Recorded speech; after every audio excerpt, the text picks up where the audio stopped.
Pernah nggak sih kamu merasa lelah dalam sebuah hubungan, tapi anehnya kamu memang nggak tahu kenapa? Kamu terus berusaha jadi lebih baik, lebih sabar, lebih pengertian, tapi justru makin sering disalahkan. Kamu mulai mempertanyakan diri sendiri, merasa kurang, bahkan kehilangan kepercayaan diri. Hati-hati, bisa jadi kamu bukan sedang berada dalam hubungan yang sehat, tapi sedang terjebak dalam hubungan toksik yang penuh manipulasi. Masalahnya, manipulasi dalam hubungan itu jarang terlihat jelas. Nggak selalu berupa kekerasan atau kata-kata kasar. Justru sering dibungkus dengan perhatian, rasa sayang, bahkan demi kebaikan kamu. Dan disitulah bahayanya. Tanpa sadar, kamu perlahan dikendalikan. Pikiranmu dipengaruhi, perasaanmu dimainkan. Dan pada akhirnya, kamu kehilangan kendali atas dirimu sendiri. Di video ini, kita akan membahas 7 teknik manipulasi yang sering dipakai dalam hubungan toksik. Dengan memahami ini, kamu bukan hanya bisa mengenali tanda-tandanya, tapi juga melindungi dirimu sebelum semuanya terlambat. 1. Gaslighting. Membuat kamu meragukan realitas sendiri. Bayangkan kamu sedang berada dalam sebuah hubungan, dan setiap kali kamu merasa disakiti, kamu justru dibuat merasa bahwa itu semua hanya ada di kepalamu. Awalnya kecil, hampir tidak terasa. Suatu hari, kamu berkata, "Tadi cara kamu ngomong ke aku agak kasar." Dia langsung menjawab dengan santai, "Ah, kamu aja yang terlalu sensitif. Aku biasa aja kok." Kamu diam. Mungkin benar, kamu berpikir, mungkin kamu memang terlalu baper. Tapi itu tidak berhenti di situ. Hari demi hari kejadian seperti itu terus berulang. Setiap kali kamu mencoba mengungkapkan perasaanmu, dia selalu punya cara untuk memutarbalikkan keadaan. Kamu bilang kamu tersinggung. Dia bilang kamu lebay. Kamu bilang kamu ingat dia melakukan sesuatu. Dia bilang kamu salah ingat. Kamu merasa ada yang tidak beres. Dia bilang kamu terlalu banyak mikir. Dan perlahan, sesuatu mulai berubah dalam dirimu. Kamu yang dulu yakin dengan perasaan sendiri, sekarang mulai ragu. Kamu mulai mempertanyakan dirimu sendiri sebelum mempertanyakan dia. Jangan-jangan aku yang salah. Mungkin aku yang terlalu sensitif. Kayaknya aku emang kebanyakan mikir deh. Inilah titik di mana gaslighting mulai bekerja. Gaslighting bukan sekadar berbohong. Ini adalah bentuk manipulasi psikologis yang membuat seseorang kehilangan kepercayaan terhadap realitasnya sendiri. Dan yang paling berbahaya, prosesnya pelan. Tidak ada momen besar yang langsung membuatmu sadar. Semuanya terjadi sedikit demi sedikit, sampai kamu tidak lagi menyadari bahwa kamu sudah berubah. Kamu mulai meminta maaf, bahkan saat kamu tidak salah. Kamu mulai menahan diri untuk tidak berbicara karena takut dianggap berlebihan. Kamu mulai menyimpan perasaanmu sendiri karena merasa itu tidak valid. Dan tanpa kamu sadari, kamu sedang dilatih untuk diam. Ada satu momen yang sering terjadi dalam hubungan seperti ini. Kamu duduk sendirian, mencoba mengingat sebuah kejadian. Kamu yakin itu terjadi. Kamu ingat jelas perasaanmu saat itu. Tapi suara di kepalamu mulai berkata, tapi dia bilang itu tidak pernah terjadi. Kalau dia yakin banget, mungkin aku yang salah. Dan disitulah kamu mulai kehilangan dirimu. Orang yang melakukan gaslighting biasanya tidak terlihat seperti orang jahat. Mereka bisa terlihat tenang, logis, bahkan meyakinkan. Mereka tidak perlu berteriak, tidak perlu marah. Cukup dengan kalimat sederhana yang diulang terus-menerus, mereka bisa mengubah cara kamu melihat dunia. Aku nggak pernah bilang gitu. Itu cuma perasaan kamu aja. Kamu kebanyakan drama. Kalimat-kalimat itu terlihat biasa, tapi kalau didengar terus-menerus, dampaknya sangat dalam. Kamu mulai merasa tidak aman. Bukan karena dunia di luar, tapi karena pikiranmu sendiri. Dan ketika seseorang sudah tidak percaya pada dirinya sendiri, dia akan mulai bergantung pada orang lain untuk menentukan apa yang benar dan salah. Di titik itu, kamu sangat mudah dikendalikan. Kamu tidak lagi berani mengambil keputusan sendiri. Kamu selalu butuh validasi darinya, bahkan untuk hal kecil sekalipun. Dan ironisnya, orang yang membuatmu bingung itulah yang kamu jadikan satu-satunya sumber kepastian. Itulah jebakan terbesar dari gaslighting. Semakin kamu ragu pada dirimu sendiri, semakin kamu percaya padanya. Dan semakin kamu percaya padanya, semakin besar kontrol yang dia miliki atas hidupmu. Efek jangka panjangnya tidak main-main. Kamu bisa kehilangan kepercayaan diri. Kamu bisa merasa kosong, bingung, dan tidak tahu harus percaya pada siapa. Bahkan setelah hubungan itu berakhir, efeknya masih bisa tertinggal. Kamu jadi takut mempercayai perasaanmu sendiri. Takut salah, takut dianggap berlebihan, takut untuk sekadar menjadi dirimu sendiri. Tapi di sini kamu perlu tahu satu hal penting. Perasaanmu itu valid. Kalau kamu merasa disakiti, itu bukan hal yang harus diperdebatkan, itu harus didengarkan. Kalau kamu merasa ada yang tidak beres, jangan langsung menyalahkan dirimu sendiri. Karena dalam hubungan yang sehat, kamu tidak akan dibuat bingung tentang apa yang kamu rasakan. Kamu tidak akan dipaksa untuk meragukan dirimu sendiri. Dan kamu tidak akan merasa sendirian, bahkan saat sedang berbeda pendapat. Jadi kalau kamu mulai sering mempertanyakan realitasmu sendiri dalam sebuah hubungan, jangan anggap itu hal biasa. Bisa jadi itu bukan karena kamu lemah, tapi karena kamu sedang perlahan dikendalikan. 2. Love bombing.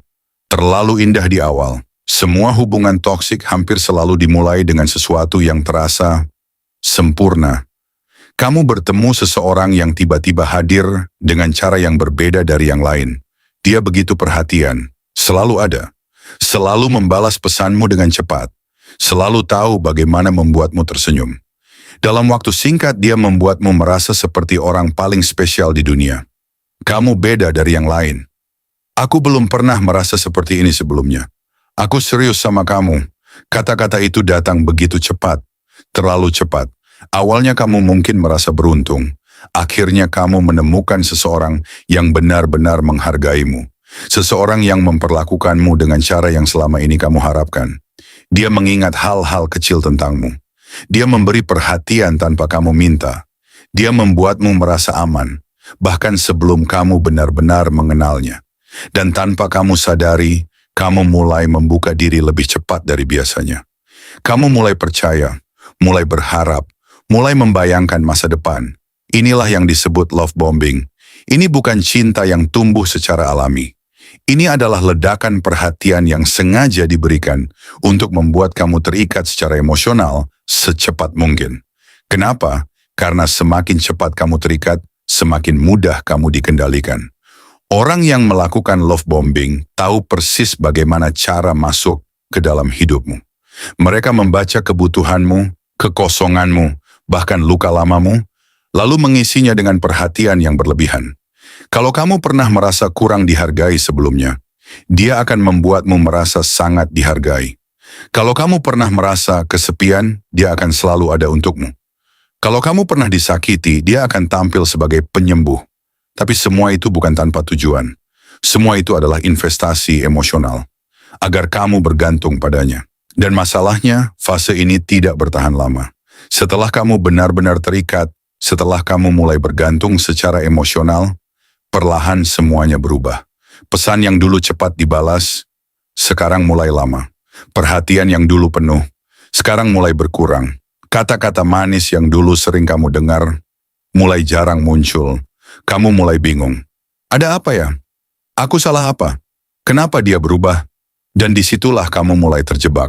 Karena kamu tidak ingin kehilangan versi dia yang dulu. Kamu terus berusaha mengembalikannya. Kamu mencoba jadi lebih baik, lebih sabar, lebih pengertian, berharap semuanya kembali seperti di awal. Padahal kenyataannya versi terbaik itu bukanlah siapa dia sebenarnya. Itu hanyalah peran yang dia mainkan. Love bombing menciptakan ilusi yang sangat kuat. Kamu jatuh cinta bukan pada kenyataan, tapi pada harapan. Dan yang membuat ini semakin menyakitkan adalah kamu terus membandingkan.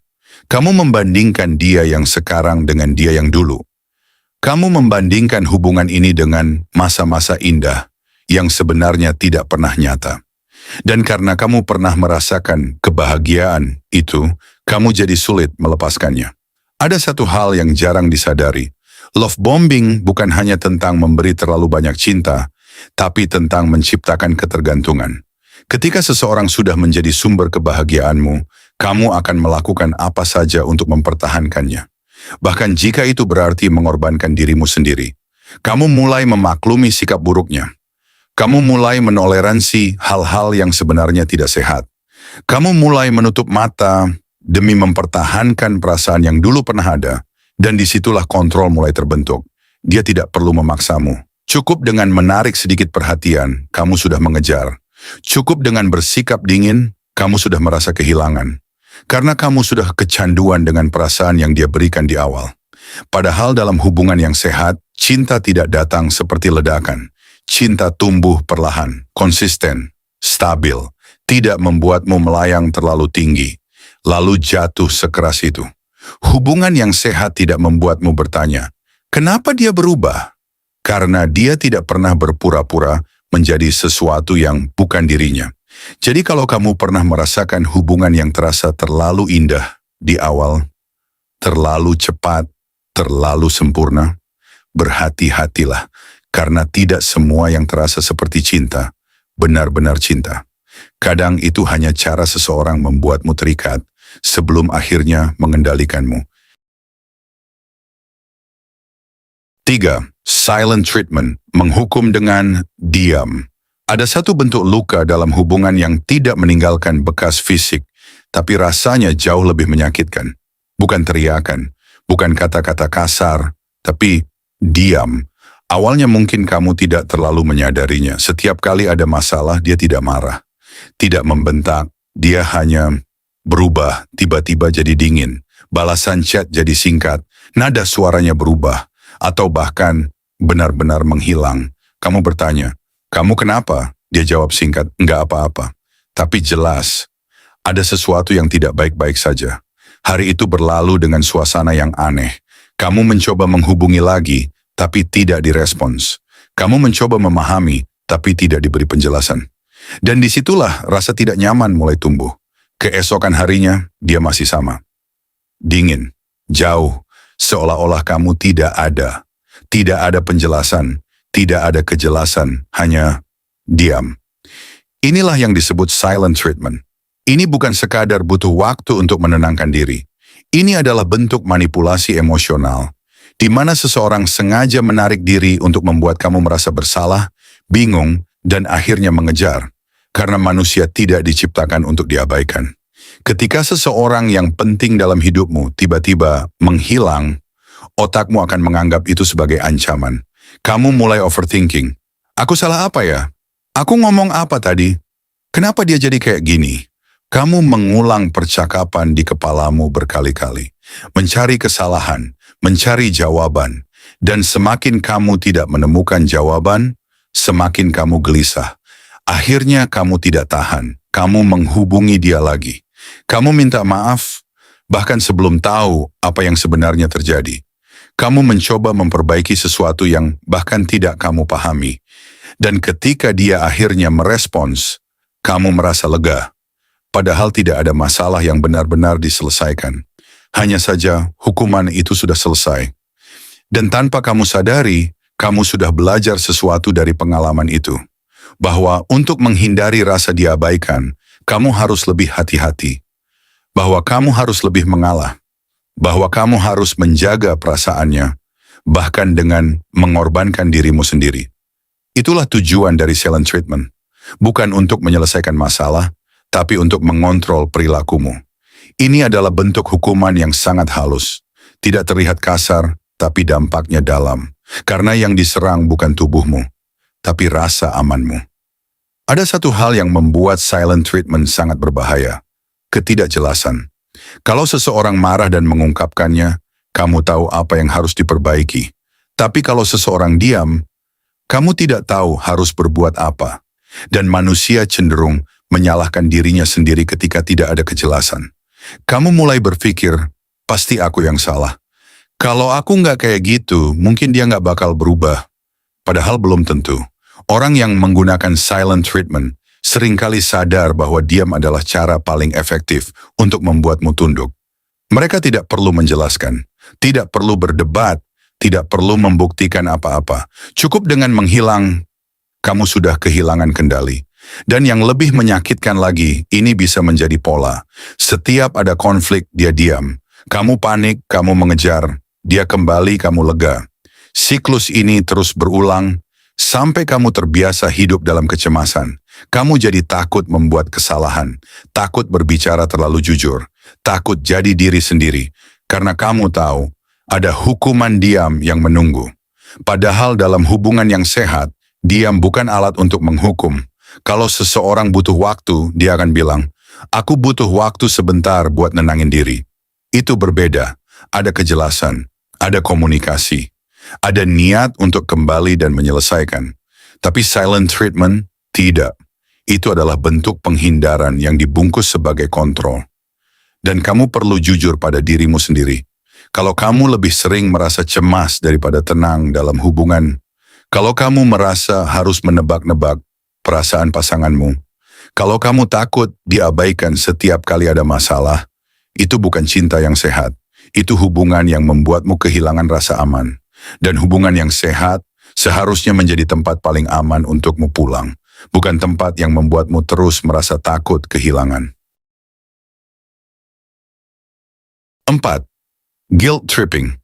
Membuat kamu merasa bersalah. Ada satu bentuk manipulasi yang tidak terasa seperti paksaan, tapi efeknya bisa membuatmu terus menuruti keinginan orang lain tanpa sadar. Namanya guilt tripping. Ini bukan tentang marah, bukan tentang ancaman, tapi tentang membuat kamu merasa bersalah, sampai akhirnya kamu menyerah. Awalnya hal ini terasa sangat halus. Misalnya kamu menolak sesuatu dengan sopan. "Kali ini aku nggak bisa ya, aku lagi capek." Lalu dia menjawab, "Oh, ya udah, aku kira kamu peduli sama aku." Kalimat itu sederhana, tidak kasar. Tapi entah kenapa, langsung menusuk. Kamu jadi diam, merasa tidak enak, merasa seperti orang yang jahat hanya karena mengatakan tidak. Dan akhirnya kamu berubah pikiran. "Ya udah deh, aku usahain." Bukan karena kamu mau, tapi karena kamu tidak ingin merasa bersalah. Itulah cara kerja guilt tripping. Orang yang menggunakan teknik ini tidak memaksa secara langsung. Mereka memainkan emosimu. Mereka tahu bahwa kamu punya empati, punya hati, dan tidak enak menolak. Dan mereka menggunakan itu sebagai alat. Kalimat-kalimatnya sering terdengar seperti ini. "Aku udah ngelakuin banyak hal buat kamu. Kamu tega banget sih sama aku. Cuman ini doang kamu nggak bisa. Kalau kamu sayang aku, kamu pasti mau." Perhatikan baik-baik. Semua kalimat itu punya satu tujuan, membuat kamu merasa bersalah. Dan ketika seseorang sudah merasa bersalah, dia akan lebih mudah dikendalikan. Awalnya mungkin hanya hal kecil. Kamu mengalah soal waktu, mengalah soal pilihan, mengalah soal keputusan. Tapi lama-lama, kamu mulai kehilangan batasan. Kamu mulai melakukan hal-hal yang sebenarnya tidak kamu inginkan. Kamu mulai mengatakan iya, padahal hatimu ingin berkata tidak. Kamu mulai mengorbankan kenyamananmu demi menjaga perasaannya. Dan yang lebih berbahaya, kamu merasa itu adalah tanggung jawabmu. Kamu berpikir, dia udah baik sama aku, masa aku nggak bisa ngelakuin ini? Kalau aku nolak, nanti dia sedih. Aku nggak mau jadi orang jahat.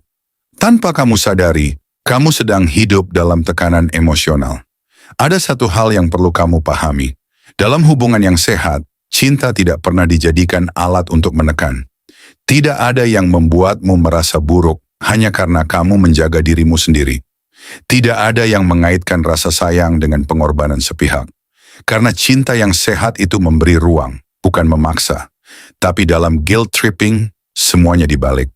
Kamu dibuat merasa bahwa menolak sama dengan egois, menjaga diri sama dengan tidak peduli, punya batasan sama dengan menyakiti, dan karena kamu tidak ingin menjadi orang jahat, kamu terus mengalah. Ada satu momen yang sering terjadi. Kamu duduk sendiri, merasa lelah. Bukan karena apa yang kamu lakukan, tapi karena kamu terus melawan dirimu sendiri. Kamu ingin jujur, tapi takut menyakiti. Kamu ingin tegas, tapi takut ditinggalkan. Kamu ingin berhenti tapi merasa bersalah. Dan akhirnya, kamu tetap bertahan. Bukan karena kamu bahagia, tapi karena kamu merasa tidak enak untuk pergi. Itulah jebakan terbesar dari guilt tripping. Kamu tidak dikurung secara fisik, tapi secara emosional kamu terikat. Dan semakin lama kamu berada di situ, semakin sulit kamu keluar.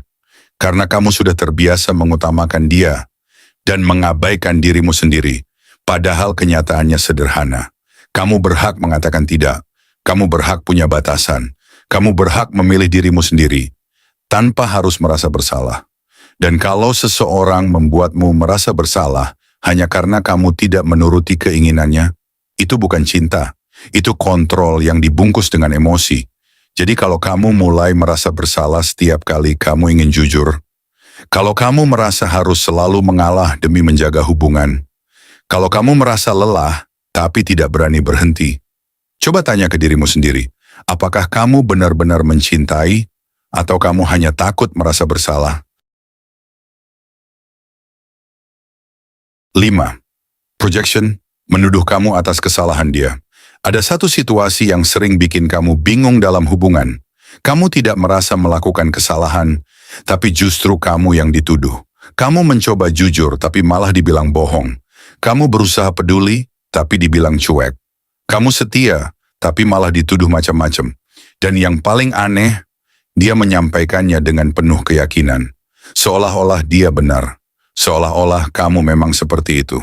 Ini disebut projection. Projection adalah ketika seseorang melemparkan sifat, kesalahan, atau masalah dalam dirinya ke orang lain. Sederhananya apa yang sebenarnya ada dalam dirinya, justru dia lihat dalam dirimu. Misalnya, dia yang sering tidak jujur, tapi kamu yang dituduh tidak bisa dipercaya. Dia yang mulai menjauh, tapi kamu yang dibilang tidak perhatian. Dia yang punya niat buruk, tapi kamu yang dianggap bermasalah. Awalnya kamu mungkin hanya kaget. Hah? Kok jadi aku? Aku kan nggak kayak gitu. Tapi karena dia mengatakannya dengan serius, kamu mulai terpancing. Kamu mulai membela diri. Enggak, aku nggak gitu. Aku nggak pernah ngelakuin itu. Aku justru berusaha buat, dan disitulah kamu mulai masuk ke dalam permainan. Karena semakin kamu membela diri, semakin kamu fokus pada tuduhan itu. Sementara dia bebas dari tanggung jawab. Inilah tujuan dari projection, mengalihkan perhatian. Daripada membahas kesalahannya, dia menciptakan masalah baru yang membuat kamu sibuk membuktikan bahwa kamu tidak bersalah. Dan tanpa kamu sadari, posisi kamu berubah. Dari yang seharusnya bertanya, jadi yang harus menjelaskan. Dari yang seharusnya didengarkan, jadi yang harus membela diri. Lama-lama ini melelahkan. Kamu terus berada dalam posisi terdakwa. Apapun yang kamu lakukan, selalu salah di matanya. Apapun yang kamu jelaskan, selalu diputar balikan. Dan yang paling berbahaya, kamu mulai meragukan dirimu sendiri. Jangan-jangan aku memang kayak gitu ya. Mungkin aku emang kurang peka. Apa aku selama ini salah tanpa sadar? Padahal awalnya kamu yakin. Tapi karena tuduhan itu terus diulang, perlahan keyakinanmu goyah. Ada satu pola yang sering terjadi dalam projection. Setiap kali kamu mencoba membahas sesuatu yang dia lakukan, tiba-tiba arah pembicaraan berubah. Kamu bilang, aku ngerasa kamu akhir-akhir ini berubah. Dia langsung jawab, lah kamu juga sama, kamu sekarang jadi beda. Akhirnya pembahasan bergeser. Yang tadinya tentang dia, jadi tentang kamu. Yang tadinya kamu ingin didengarkan, malah kamu yang harus menjelaskan. Dan ujungnya, tidak ada yang selesai, hanya kamu yang semakin lelah. Orang yang sering melakukan projection biasanya tidak siap menghadapi dirinya sendiri. Lebih mudah menyalahkan orang lain daripada mengakui kesalahan. Lebih mudah menuduh daripada introspeksi. Dan selama kamu terus terpancing untuk membela diri, dia akan terus menggunakan cara ini. Karena itu artinya, cara ini berhasil. Ada satu hal penting yang perlu kamu sadari. Tidak semua tuduhan itu benar, hanya karena disampaikan dengan yakin. Dan tidak semua kritik itu valid, hanya karena datang dari orang yang kamu sayangi. Kalau kamu terus-menerus merasa seperti harus membuktikan dirimu, kalau kamu merasa tidak pernah cukup di matanya, kalau kamu selalu berada di posisi yang salah, mungkin masalahnya bukan pada dirimu. Mungkin kamu hanya sedang menjadi tempat pelampiasan dari apa yang tidak bisa dia akui dalam dirinya sendiri. Hubungan yang sehat itu jujur. Kalau salah, ya diakui. Kalau ada masalah, dibicarakan dengan jelas. Bukan dilempar, lalu membuat orang lain yang menanggungnya. Jadi kalau kamu mulai merasa lelah karena terus disalahkan, Kalau kamu merasa seperti kehilangan suara dalam hubungan, kalau kamu merasa tidak pernah benar, berhenti sejenak, tarik napas, dan tanyakan ini ke dirimu sendiri. Apakah kamu benar-benar bersalah, atau kamu hanya sedang dijadikan kambing hitam? 6. Isolasi, menjauhkan kamu dari dunia luarmu. Ada satu jenis manipulasi yang tidak terasa seperti ancaman, tapi dampaknya bisa membuat kamu kehilangan hampir seluruh hidupmu. Bukan dengan paksaan, bukan dengan larangan yang keras, tapi perlahan. Awalnya dia hanya berkomentar, "Kok kamu sering banget sama dia? Aku nggak terlalu suka teman kamu yang itu. Kayaknya dia nggak benar-benar peduli sama kamu deh." Nada bicaranya tenang, bahkan terdengar seperti perhatian. Kamu mungkin tidak langsung berpikir negatif. Kamu justru merasa, dia peduli sama aku. Dan disitulah semuanya dimulai. Hari demi hari komentar-komentar kecil itu terus muncul. Tidak selalu sama, tapi cukup untuk membuatmu mulai berpikir ulang tentang orang-orang di sekitarmu. Tentang temanmu, tentang sahabatmu, bahkan tentang keluargamu. Dia tidak pernah bilang secara langsung, jauhi mereka. Tapi dia membuatmu merasa, mungkin kamu memang seharusnya menjauh. Kamu mulai mengurangi waktu bersama teman-temanmu.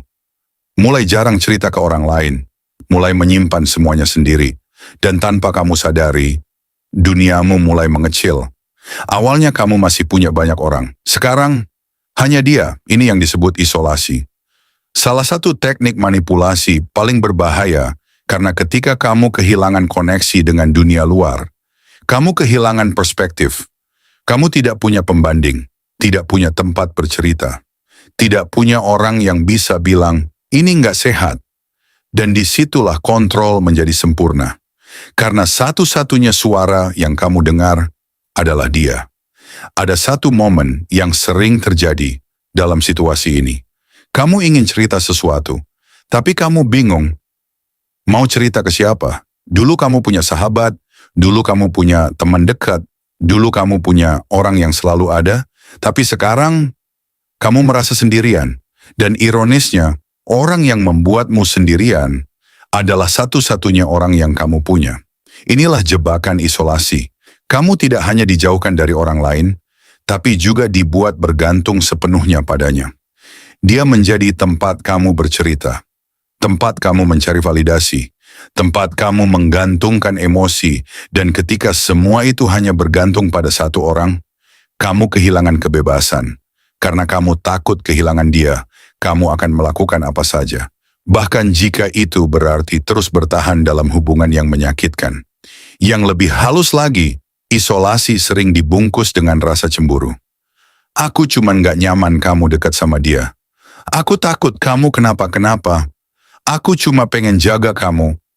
Kalimat-kalimat ini terdengar seperti cinta. Padahal sebenarnya itu kontrol. Karena cinta yang sehat tidak memisahkanmu dari dunia. Cinta yang sehat justru mendukungmu untuk tetap punya kehidupan di luar hubungan. Untuk tetap punya teman, tetap punya ruang, tetap punya dirimu sendiri. Ada satu tanda yang sangat jelas. Kalau kamu mulai merasa hidupmu hanya berputar di satu orang, itu bukan cinta yang sehat.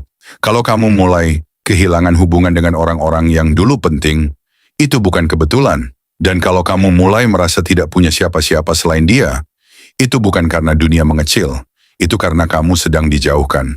Efek dari isolasi tidak hanya tentang kesepian, tapi tentang kehilangan identitas. Kamu mulai lupa siapa dirimu sebelum mengenalnya. Kamu mulai lupa apa yang kamu suka. Kamu mulai lupa bahwa kamu pernah punya dunia yang lebih luas. Dan semakin lama kamu berada di situ, semakin sulit kamu keluar. Karena kamu merasa tidak punya tempat untuk kembali. Padahal kenyataannya, dunia itu masih ada. Teman-temanmu mungkin masih peduli. Keluargamu mungkin masih menunggu. Hanya saja, kamu sudah terlalu jauh untuk menyadarinya. Jadi kalau kamu mulai merasa hidupmu menyempit, kalau kamu mulai menjauh dari orang-orang tanpa alasan yang jelas, kalau kamu merasa hanya dia satu-satunya tempat kamu bergantung, berhenti sejenak, lihat kembali. Apakah ini benar-benar pilihanmu? Atau ini hasil dari sesuatu yang perlahan mengendalikanmu? Karena kamu tidak pernah diciptakan untuk hidup dalam dunia yang sempit. Dan hubungan yang sehat tidak akan pernah membuat duniamu mengecil, justru akan membuatnya semakin luas. 7. Intermittent reinforcement. Kadang baik, kadang menyakiti. Ada satu alasan kenapa banyak orang tetap bertahan dalam hubungan toksik, bahkan ketika mereka sadar itu menyakitkan. Bukan karena mereka tidak tahu, bukan karena mereka lemah, tapi karena mereka sudah terjebak dalam sebuah pola yang membuat mereka sulit lepas. Pola itu disebut intermittent reinforcement. Sederhananya, ini adalah kondisi di mana seseorang memperlakukanmu dengan cara yang tidak konsisten. Kadang dia sangat baik, sangat perhatian, sangat hangat.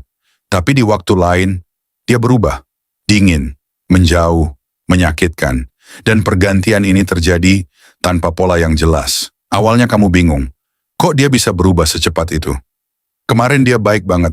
Sekarang kenapa jadi kayak gini? Kamu mencoba memahami, mencari alasan, mencari pembenaran. Mungkin dia lagi capek. Mungkin dia lagi banyak masalah. Mungkin aku harus lebih ngerti. Dan ketika kamu sedang merasa jauh, tiba-tiba dia kembali. Dengan perhatian, dengan kata-kata manis, dengan sikap yang membuatmu merasa dicintai lagi. Dan di momen itu, kamu merasa lega. Semua rasa sakit yang tadi kamu rasakan, seolah hilang. Kamu kembali percaya dia sebenarnya baik kok. Tapi kemudian, siklus itu terulang lagi. Baik menjadi dingin, menjadi baik, menjadi menyakitkan, menjadi baik lagi. Dan tanpa kamu sadari, kamu mulai terikat. Bukan hanya pada orangnya, tapi pada pola itu. Ada alasan kenapa ini sangat kuat secara psikologis. Otak manusia sangat mudah kecanduan terhadap sesuatu yang tidak pasti. Seperti mesin slot. Kalau kamu tahu kapan akan menang, kamu mungkin tidak akan terlalu tertarik. Tapi kalau kamu tidak tahu, kamu akan terus mencoba. Karena selalu ada harapan. Mungkin kali ini dia akan kembali baik. Mungkin kali ini semuanya akan berubah. Dan harapan itulah yang membuatmu bertahan. Bahkan ketika kenyataannya tidak pernah benar-benar berubah. Intermittent reinforcement menciptakan ilusi. Ilusi bahwa kebahagiaan itu masih ada. Ilusi bahwa hubungan ini masih bisa diselamatkan. Ilusi bahwa dia akan kembali seperti dulu selamanya. Padahal yang terjadi hanyalah siklus. Kebaikan yang kamu rasakan bukan stabilitas. Itu hanya umpan agar kamu tetap tinggal. Dan semakin lama kamu berada dalam siklus ini, semakin sulit kamu keluar. Karena kamu tidak hanya kehilangan dia, tapi juga kehilangan harapan yang sudah kamu bangun. Ada satu momen yang sering dialami. Kamu sadar kamu disakiti. Kamu lelah. Kamu bahkan sempat berpikir untuk pergi. Tapi tiba-tiba dia berubah. Dia jadi baik lagi. Dia minta maaf. Dia bersikap seperti orang yang dulu kamu kenal. Dan kamu ragu. Kali ini mungkin beda. Mungkin dia beneran berubah. Dan kamu memutuskan untuk bertahan lagi. Padahal kalau kamu lihat dari jauh, pola itu selalu sama. Bukan kamu yang tidak cukup, bukan kamu yang kurang sabar, tapi memang hubungan itu yang tidak. Manipulasi dalam hubungan tidak selalu datang dengan wajah yang menyeramkan. Tidak selalu berupa bentakan, larangan, atau kekerasan yang terlihat jelas. Justru yang paling berbahaya datang dengan cara yang halus, pelan, dan seringkali dibungkus dengan sesuatu yang terlihat seperti cinta. Kamu dibuat ragu pada dirimu sendiri, dibuat bergantung secara emosional, dibuat merasa bersalah, bingung, bahkan kehilangan arah.